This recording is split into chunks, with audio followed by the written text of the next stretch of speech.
ఓం శ్రీ సాయిరాం. సత్యసాయి మహిమా చరికి అందరికీ స్వాగతం. మనం స్వామివారు చెప్పిన విషయాలను ఇంకా తేలికగా మనకు ఇంకా అనుకూలంగా చేసుకొని లాభం పొందాలని ప్రయత్నిస్తాం. స్వామి, మీరు నా వైపు ఒక్క అడుగు వేస్తే నేను మీ వైపు 100 అడుగులు వేస్తాను అన్నారు. మనం స్వామి, ఆ ఒక్క అడుగు మీరే వేస్తే 101 అడుగులు వేయండి స్వామి నా వైపు అంటాం. మనం స్వార్థం అలా చూపిస్తాం.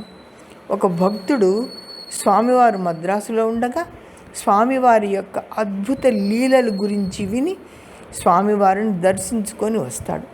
స్వామి సన్నిధిలో, స్వామి, మీరు జనాలకు ఎంతో ఉపకారం చేస్తున్నారని, బాధలన్నీ పోగొడుతున్నారని మీ దివ్య దర్శనానికి వచ్చాను స్వామి.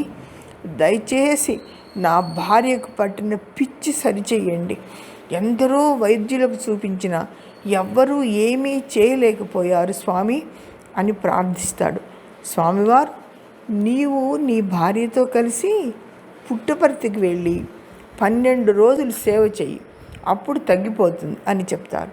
అయితే అతడు, స్వామి, మీరు ఇక్కడ ఉన్నప్పుడు నేను అక్కడికి పోయి ఏం సేవ చేస్తాను స్వామి అంటాడు.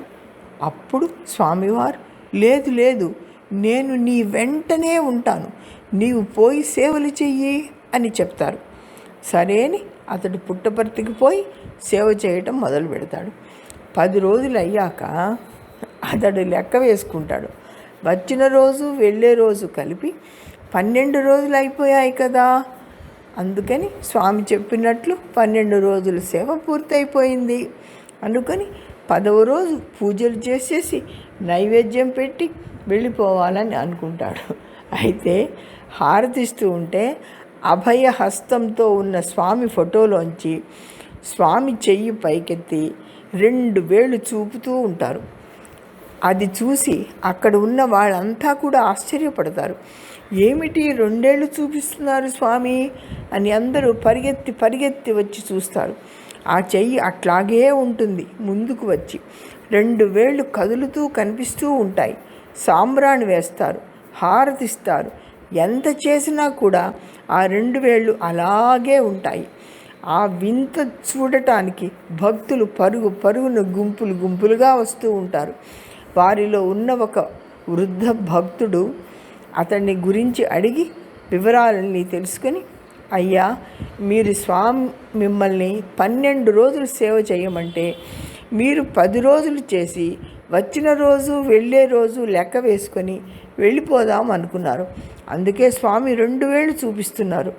ఇక 2 దినాలు సేవ పూర్తి చేసుకున్నట్లయితే స్వామి చెప్పిన ఆదేశాన్ని మీరు అనుసరించినట్లుగా ఉంటుంది. అంతేకాని ఇలాగా వచ్చిన రోజు వెళ్ళే రోజు లెక్క వేసుకోకూడదు అని చెప్తాడు. అప్పుడు అతడు లెంపలేసుకుని అంగీకరించినాక ఆ 2 చేతి వేళ్ళు వెనక్కి వెళ్ళిపోయి అభయహస్తం కనిపిస్తూ ఉంటుంది. స్వామి అతనికి వచ్చేప్పుడు నేను నీ వెంటనే ఉంటాను అని చెప్పిన విషయం అతనికి గుర్తు వస్తుంది. కనుక దయాసముద్రుడైనటువంటి స్వామివారు ఏది చెప్తే అది తప్పక చేయవలసిందే, కానీ మనం కిటుకులు ఉపయోగించకూడదు. ఇది 1943వ సంవత్సరంలో జరిగిన విశేషం. నాగమణి పూర్ణయ్య గారు వ్రాత రూపములో గ్రంథస్థం చేసిన మహిమ. జై సాయిరాం.